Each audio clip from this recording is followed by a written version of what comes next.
Democracy depends on a free press. Please support our independent journalism at democracynow.org/give.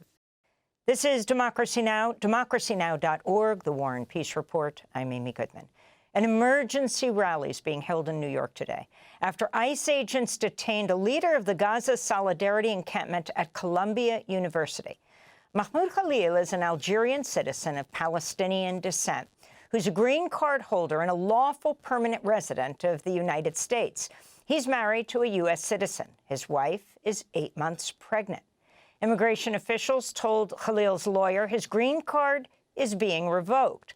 Khalil recently graduated from Columbia University's School of International and Public Affairs, CIPA.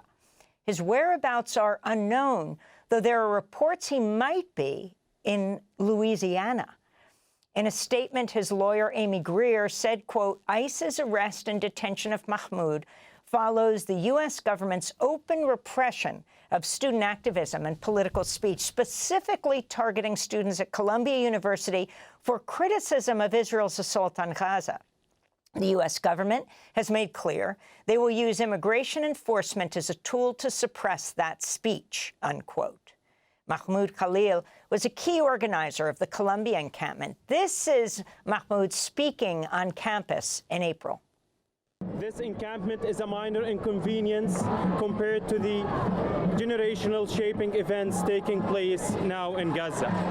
Throughout the negotiations, the Shafiq administration treated this movement as a matter of internal student discipline rather than a movement, or rather than as one of the great moral and political questions of this generation.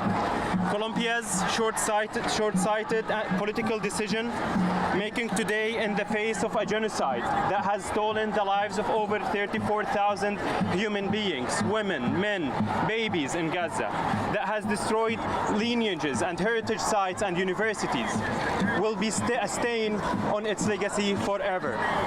The students on this encampment are a gift to Columbia. We offered to give the university back its principles. With all eyes on Columbia, the administration could have chosen to divest in a manner that aligned with its past. Columbia would rather trample its reputation instead of being proud of its students and faculty for raising these incredibly important moral questions. We have been hit with little more than threats and petty attacks. This is not a matter of simply violating university rules. This is a movement, an anti-war movement. We have sparked similar Gaza solidarity encampments across the nation and even across the globe. So that was Mahmoud Khalil speaking in April at the Gaza Solidarity encampment at Columbia University. He was detained by ICE on Saturday. On Sunday night, Secretary of State Marco Rubio shared an article about Khalil and wrote on X, "We'll be revoking the visas and/or green cards of Hamas supporters in America so they can be deported," unquote. Khalil's arrest came as the Trump administration withdrew $400 million in federal grants and contracts to Columbia University for failing to stop, quote, anti-Semitic harassment at its campus. In fact, Columbia repeatedly targeted Palestinian rights protesters, many of them Jewish, and called in police to crack down on the peaceful student movement. We're joined now by two guests. Prem Thakur is political correspondent and columnist for Zeteo News. He's also a Columbia graduate. His most recent piece, DHS Detains Palestinian Students from Columbia Encampment, advocates say. We're also joined by Joseph Howley, an associate professor of classics at Columbia University. Professor Howley, let's begin with you. Can you explain what happened to Mahmoud Khalil on Saturday? Where was he? How was he taken? And how is it possible he was taken, given that he has a green card? Well, there's a lot of questions in there we don't know the answers to, and everything I know about what happened to Mahmoud comes from his lawyer and his family, because we've still received no communication from the university. Our understanding is that he and his wife, who is a U.S. citizen, who's 8 months pregnant, were returning home here in the neighborhood, and that plainclothes DHS agents forced their way into their home behind them, told Mahmoud that his student visa had been revoked. When it was explained that he had a green card, they seemed confused, got on the phone with someone, declared that the green card had also been revoked.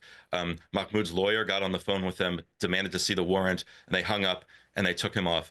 And no one was able to find him, I think for at least 24 hours.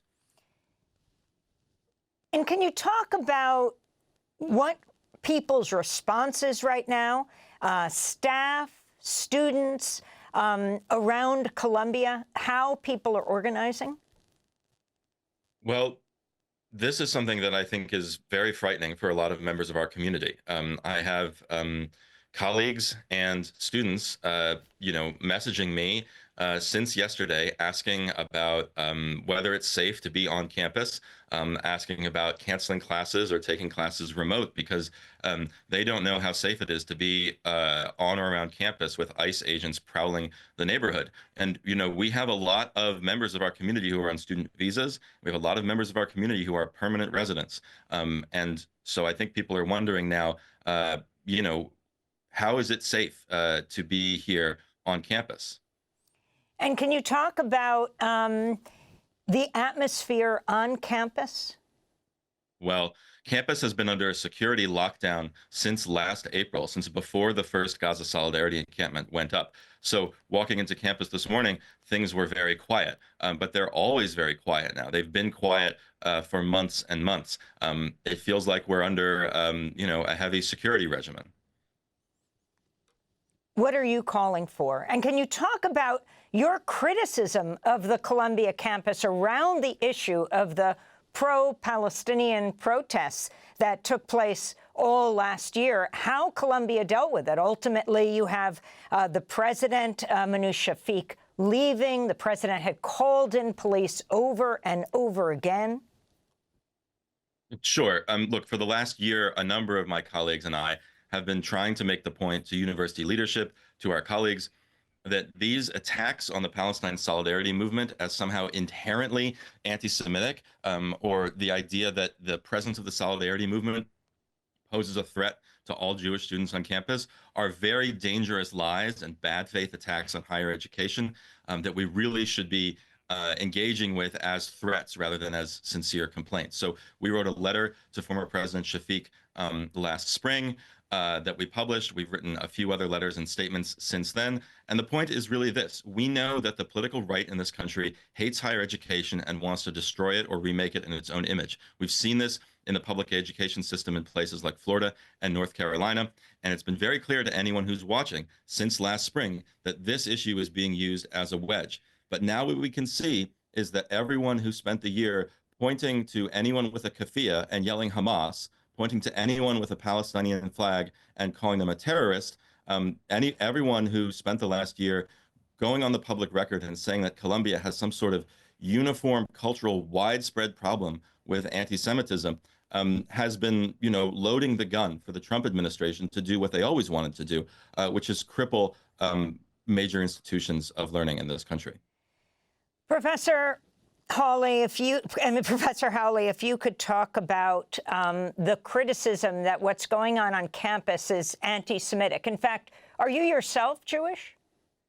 I am Jewish, and I don't really like playing that card, but it's become very important for those of us who are Jewish and do not subscribe to the idea that the presence of this protest movement is anti-Semitic to stand up and say so. But look, we do have problems with, harassment and bias towards Jewish students. We have problems with harassment and bias towards Muslim, Arab, and Palestinian students. Every time Israel goes on a new killing spree in the occupied Palestinian territories, anti-Semitism surges around the world. Every time, Hamas kills hundreds of people, we have to deal with attacks on Muslims and Arabs.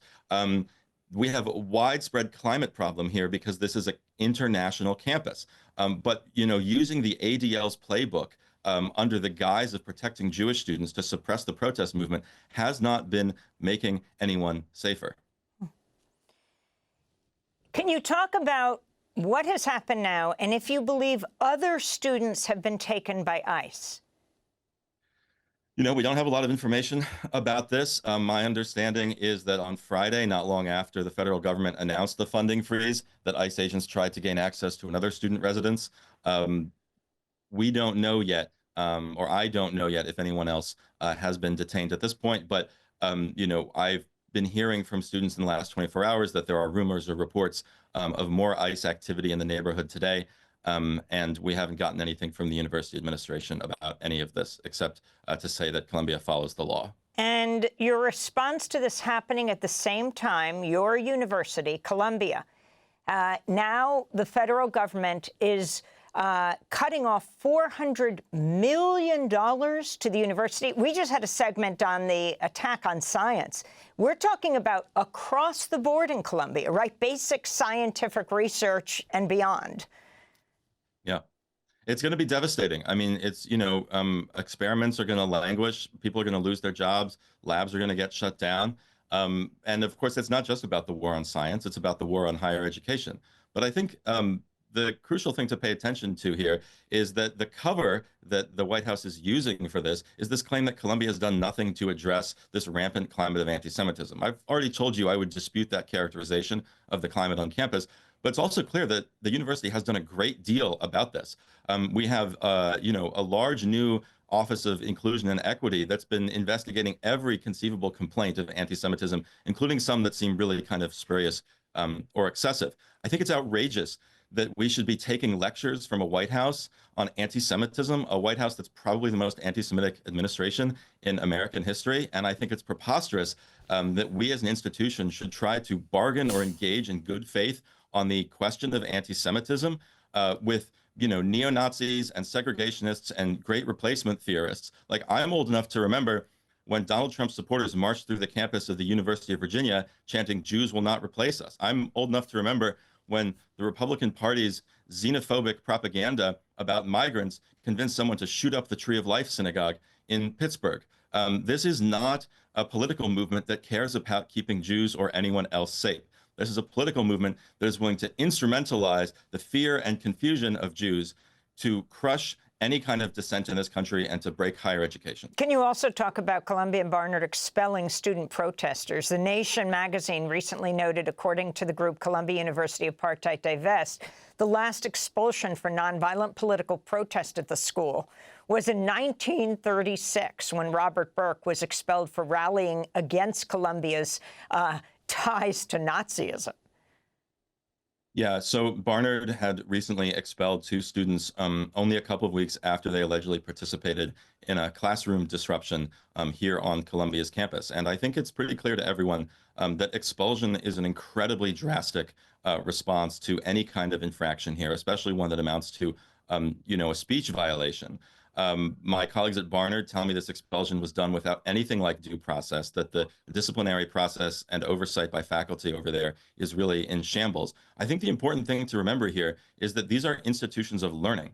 And when we expel students summarily, we deprive ourselves of the opportunity to help them learn.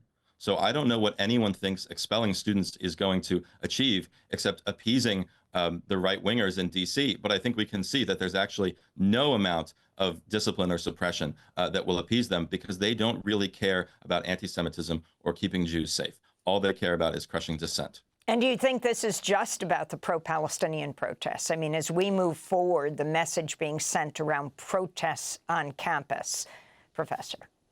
Yeah, look, this is, you remember what the backlash was like after the uprising in 2020, after the killing of George Floyd, right? This is in part about whether we're going to be allowed to have mass protest movements in this country, whether we're going to be allowed to have youth protest movements and student protest movements.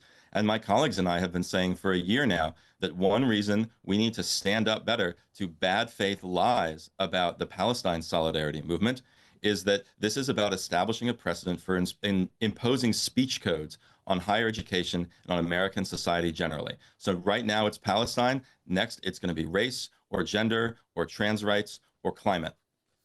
We're also joined, in addition to Professor Joseph Hawley, by Prem Tucker. He is a political correspondent, columnist for Zeteo News. You've been reporting extensively on the ICE raid on the home of this former Columbia graduate student. Talk more about what you know, how they're justifying the green card holder having his green card revoked, and now his 8-month pregnant wife is not able to find out where he is, let alone anyone else, including his lawyer.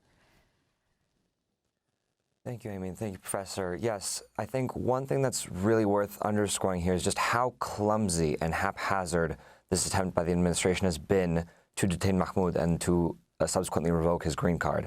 First of all, as the professor said, these agents forced themselves into this apartment building, did not necessarily apparently introduce themselves, demanded to see their identification, Mahmoud and his wife, and they first chose to tell him that they were revoking his visa, that the State Department was revoking his visa. Upon them being told that, in fact, Mahmoud had a green card, they were on the phone. They said, oh, actually, you know, the green card's revoked as well. And so that was the basis for the consequent or subsequent way in which this has been seen, which is that the administration has been very lackluster in their explanation for how this is justifiable at all. First, the shadowy arrest and detention at all, the fact that it's unclear where Mahmoud is right now. I can sort of break some potential possible news right now that it seems, based on internal ICE detaining tracking, that Mahmoud appears to be in Louisiana, as was feared. That is not confirmed, but that is what we are seeing from the ICE detention tracker,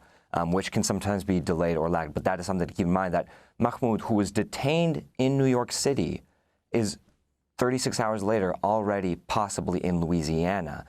So there's that aspect, the shadowy aspect of this. There's also the aspect that the administration doesn't seem to know exactly how to justify this very haphazard unilateral move, and is trying to appeal to simply President Trump's executive orders rather than things like the Constitution or case law or legal precedent. You have Marco Rubio, as mentioned, saying that they will be revoking not just visa cards, but also and/or green cards, which is very much beyond his sort of stated authority, his jurisdiction. There's one individual law that gives him wide authority to do so, but this would require Marco Rubio personally interfering on foreign policy grounds to justify such a deportation. And so I think you're going to see a lot of not just moral pushback, but legal pushback against something that is just so haphazard, so reckless, and so unjustifiable in so many different ways. And what do you understand about the university, Columbia University? How much are they, or are they resisting this pressure from the administration, or even the arrest of Mahmoud? So we had asked the university pretty early on about, sort of their awareness of ICE and DHS activity on campus during and before this detention, if they had shared any student information or campus affiliate information with authorities, and they chose not to answer those questions. They directed us to this broader statement regarding guidance that they had sort of coincidentally issued to campus affiliates just before this had happened about what affiliates should do if they see ICE or DHS activity on campus. So beyond the sort of suspect or interesting timing, what's interesting is that in this guidance, it sort of contrasts as to how the university sort of operated in 2016 during Trump's first term, while the school was led by First Amendment scholar and Columbia President Lee Bollinger, in which they were much more firm in saying that they wouldn't allow immigration authorities to be on campus without a warrant, that they wouldn't share information with authorities unless they were ordered by a court or subpoenaed.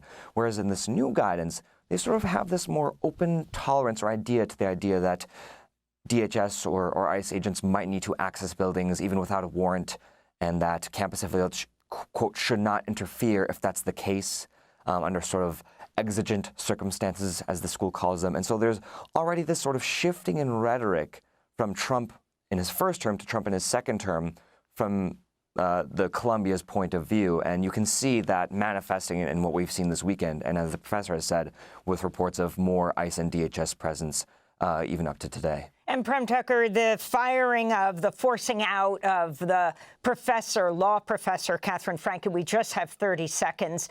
This also coming within this period. She was a law professor for almost quarter of a century at Columbia. Yes, absolutely. And I believe the firing of Professor Catherine Franke, you can see more about that in our Zateo town hall today with her, actually.